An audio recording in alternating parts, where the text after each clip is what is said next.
27শে November ছিল জেঠুর জন্মদিন। সেই উপলক্ষে আমরা প্রত্যেকেই জেঠুর ঘরে উপস্থিত। এই যে কার্ডটা দেখছো, মিষ্টি নিজের হাতে তৈরি করে জেঠুকে জন্মদিনের উপহার দিয়েছিল। আর পুরো ঘরটা সুন্দর করে সাজিয়েছিল মিষ্টি আর মিঠাই দুজন মিলে। প্রত্যেকবারের মতনই মা রান্নাঘরে উপস্থিত কফি বানানোর জন্য, কারণ বাড়ির যে কোনো ছোটোখাটো অনুষ্ঠান মার হাতের কফি ছাড়া অসম্পূর্ণ। জেঠুর জন্মদিনের বিকেলের স্ন্যাক্স ছিল সিঙ্গারা আর কফি। এবার পালা কেক কাটার, যেটা ছাড়া জন্মদিন একেবারেই অসম্পূর্ণ।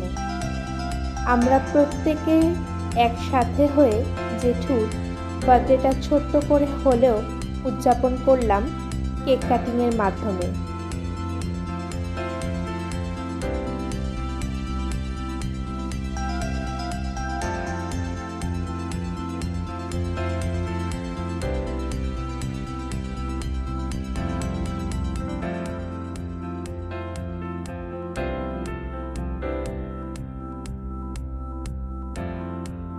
কেক কাটা হয়ে যাওয়ার পরে বাড়ির প্রত্যেকে অনেকক্ষণ জমিয়ে আড্ডা মারলাম। তারপরে মিষ্টি আর মিঠাই দুজনকে নিয়ে আমি চলে এসেছিলাম সেই ছোটোবেলায় ফিরে যেতে। কেন বললাম জানো?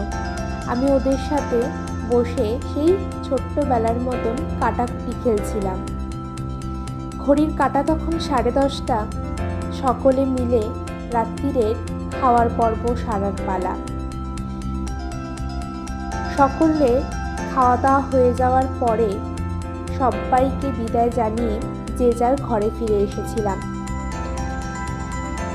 জেঠুর এই ছোট্ট জন্মদিনের ব্লগটা আশা করছি তোমাদের ভালো লেগেছে। দেখা হচ্ছে আবার একটা নতুন ভিডিওর সাথে।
সাতাশে নভেম্বর ছিল জেঠুর জন্মদিন।